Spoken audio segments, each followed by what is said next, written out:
Svajojate apie atnaujintus namus, tikras atostogas, automobilį? Pasitarkite su Banko Snoras ekspertais dėl jums palankiausio vartojimo finansavimo sprendimo. Snoras – mano artimas bankas.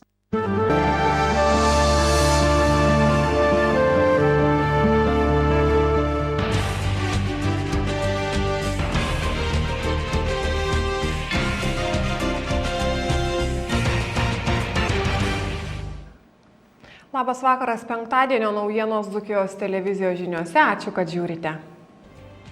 Šį vakarą žiniuose apšaudytas buvusio Alytaus mero ūkis.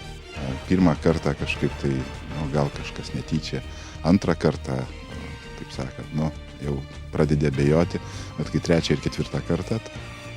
Mistiška šios dienos data 2011 metų 11 mėnesio 11 diena priešingai nei didmiesčių Alytaus miesto rajono jaunavedžių nesugundė. Loretos galerijoje atidaryta kauniečio menininko Modesto Malinausko tapybos darbų paroda.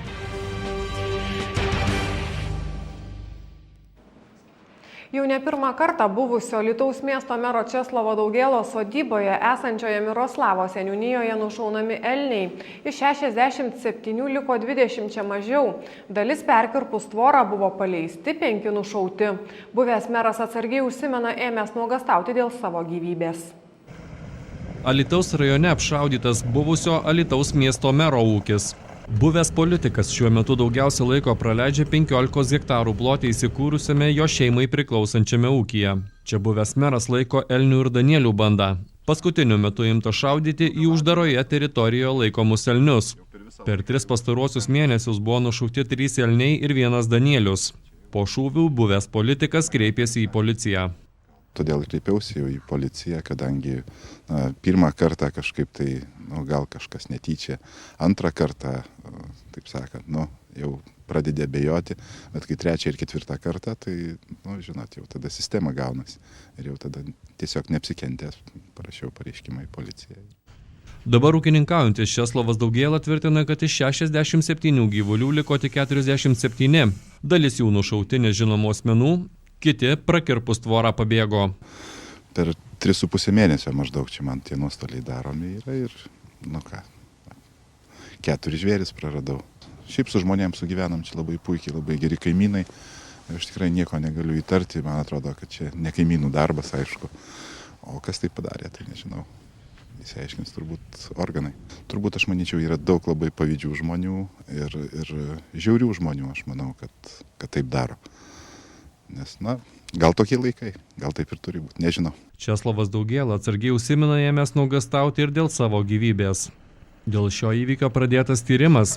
Pareigūnai aiškinasi, ar šaudyta dėl mėsos, ar bandoma įbauginti buvusį merą. Tęsėme žinias. Šiandien 2011 metų 11 mėnesio 11 diena. Mistika dvelkiantys vienodų skaičių sutapimai datose vienus kaip reikiant glumina, kitus verčia šypsotis, o tretieji tai išnaudoja ypatingoms progoms, kaip ir šlybos ar vestuvės. Tiesa, šiandien Alytaus miesto rajono metrikacijų skyriuose priešingai nei didmiesčiuose nesituokia nei viena pora. Šiandien jubiliejų švenčia buvęs krepšininkas, dabar komandos Aseko Prokom treneris Tomas Pačėsas. Alytuje šią mistišką datą gimtadienį švenčia 100-metė. Mistiški skaičiai 2011 metų 11 mėnesio 11 diena Alytaus miesto ir rajono jaunavedžių nesugundė tuoktis. Šiandien civilinės metrikacijos skyriuose neužregistruota nei viena nauja santuoka. Priešingai santuokų bumas užvaldė šalies didmiesčius. Magiškų skaičių derinio dieną savo 40-ąjį gimtadienį švenčia buvęs krepšininkas, dabar komandos Aseko Prokom treneris Dzūkijos televizijos savininkas Tomas Pačėsas. Jis sako, jog magišką vienetų galę savo gimimo datoje jaučiantis. Tai esą jam yra varomoji jėga visada būti pirmu. Aš nežinau, ar sėkminga būtent ši diena, bet aš galvoju, 40 metų atgal buvo jinai sėkminga, kai mano asmenybė maža pasirodė šitam pasaulyje. Aš galvoju, man jinai buvo sėkminga ir galvoju, visus tos 40 metų tas viskas gan sėkmingai klostosi, dėl kaklaus darbo dėka. Ir gal tie vienetai, tas skaičius vienetų yra ypatingas, aš kažkaip ir toliau esu, gal mane stumia būti pirmu visur, kur aš bedalyvaučiau ir kol kas aš tą stengiuosi tą seriją, tą tęstinumą turėti visame kame, kur dalyvauju. Šimtametės Angelės Jončiorienės žentas 69 Robertas Šiušas savo uošviai, gimusiai 1911 m. 11 mėnesio 11 dieną, šiandien lygiai 11 val. 11 minučių atkimšo šampano butelį. Nepakartojamas žentas. 11 metų, 11 mėnesio, 11 dieną, 11 valandą ir 11 sekundžių. Jau 100 metų 3 vienuoliktukai lydi Angelę Jončiorienę, nors jai visada per gimtadienius atrodydavo juokinga, kai visi linkėdavo sulaukti 100-ojo. Stiprybės, sveikatos dar daug metų. Būtent apie tą magišką dieną, kurią jūs esat gimusi, tai jūsų manymu, ar tie skaičiai lydėjo jūs sėkmingai visą gyvenimą apibendrinant, ar jūs laiminga buvo per gyvenimą? Visko buvo. Visko buvo. Ir karčių, ir sūrių, ir baisių dienų buvo. Nu, ir buvo ir gerų. Vaikams 10 anūkų ir 18 proanūkių ilgaamžiai per Kalėdas visada dovanodavo pačios numegztų dovanų, bet šiemet jau nebepajėgs, todėl ketina nupirkti po loterijos bilietą. Angelė Jončiorienė šiemet 8-oji Alytaus apskrityje sulaukė 100-ojo gimtadienio. Vakar Loretos galerija meno gerbėjus sukvietė į dailininko iš Kauno Modesto Malinausko tapybos darbų parodą Laiko labirintai. Kaunietis dailininkas Modestas Malinauskas savo tapybos darbus Alytaus publikai pristato pirmą kartą. Pasveikinti dailininko su parodos Dzūkijos sostinėje debiutu susirinko nemažas būrys kolegų dailininkų meno gerbėjų. Loretos galerijoje tapytojas eksponuoja 12 paveikslų. Profesionalaus menininko darbai atlikti sudėtinga autorinė technika ištobulinta per daugelį metų. Nuo vaikystės teptuko iš rankų nepaleidžiantis vyras sako paveikslų nutapęs jau apie 10 000. Šiaip darbai yra visokie. Aš atsivežiau, kad parodyti, reiškia, kad ne vienam stiliui moku dirbti, kad yra įvairiausių stilių. Kad galima ir kažką iškrapštyti, kad galima ir kažką pabraukyti, kad galima ir kažką tai. Galima ir netgi sujungti visą tai.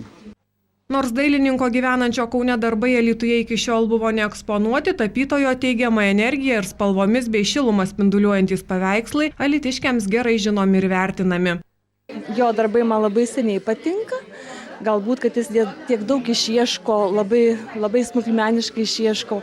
Ir jo kryptys labai yra įvairios, jis ir tokie fantastiniai, ir vaikiški, ir mugėse jis priveža labai daug vaikiškų darbelių. Tiesiog labai spalvingi. Aš manau, kad jo darbai patinka įvairaus skonio žmonėms, nes jisai gan įvairiai piešia, įvairiom kryptim. Ir ryškius, ir netokius ryškius. Gal turite įsigijusi šio autoriaus paveikslų? Neturiu, tik internete daug maž stebiu jo ir kaip atvažiuoja mugėse stebiu, seniai aš žinau. Ir žaviuosi. Šio autoriaus darbuose imponuoja tai, kad galima jį stebėti, kiekvienas iki tam paveikslę atėjus kažką ras, durelės, užkaborėliai, visokį ir šiluma sklindanti. Net jeigu jis ir tamsiai nutapytas, jis vis tiek kažkur tai šviesą nešantis, tas ar laivas, ar traukinys atvažiuojantis iš tamsos su visa šviesa, jis tiesiog atneša į tą mūsų tamsą šviesą. Labai šilti darbai.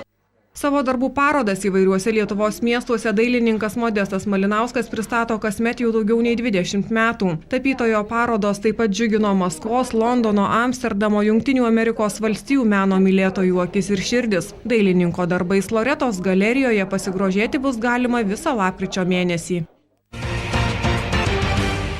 Kriminalų rubrika pristato. Didžiausia šalies saugos bendrovė G4S Lietuva. Patikimas, greitas ir atsakingas jūsų namų sargas. G4S – saugome jūsų pasaulį. Vienoje Druskininkų savivaldybės sodyboje valstybės sienos apsaugos tarnybos pareigūnai aptiko nelegaliai laikomus 130 litrų įtariamą spirito. Apie nelegaliai laikomus svaigalus pareigūnai turėjo išankstinės informacijos. Patikrinimo metu sodybos ūkinėme pastate pasieniečiai aptiko 13 litrų talpos plastmasinių bakelių su skysčiu, turinčių specifinį alkoholio kvapą. Pirminiais duomenimis tai spiritas. Tikslę radinio kilmę ir stiprumą nustatys ekspertai. Pasieniečiai į areštinę uždarė sodyboje sulaikytą 50 metų Druskininkų savivaldybės gyventoją. Dėl neteisėto stipriųjų alkoholinių gėrimų laikymo pradėtas tyrimas. Na, o viso per parą Alytaus apskrities komisariatuose buvo užregistruota 10 nusikalstamų veikų. Apskrities keliuose įvyko 2 autoavarijos, išaiškinti 28 kelių eismo taisyklių pažeidėjai. Tiek šį kartą Dzūkijos televizijos žiniuose, dabar savaitgalio orų apžvalga. Ačiū, kad žiūrėjote žinias, gražaus vakaro ir savaitgalio.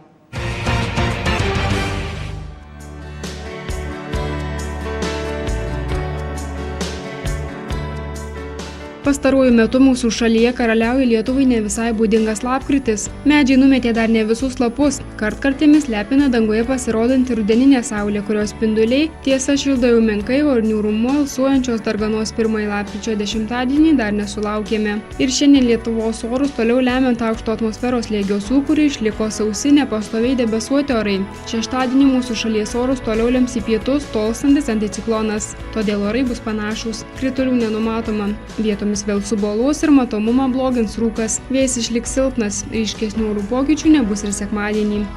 Artimiausią naktį Alytuje, Kaune ir Vilniuje oras atšals iki 2 laipsnių šalčio, pajūryje bus 2 laipsniai šilumos. Šeštadienio dieną Alytuje ir sostinėje oras sušils iki 3, Kaune iki 4, Klaipėdoje iki 6 laipsnių šilumos. Naktį šeštadienio į sekmadienį teigiama temperatūra išliks tik Klaipėdoje. Čia turėtų būti 2 laipsniai šilumos. Alytuje, Kaune ir Vilniuje oras atšals iki 2 laipsnių šalčio. Sekmadienio dieną Alytuje, Kaune ir Vilniuje numatoma 3, Klaipėdoje 6 laipsniai šilumos.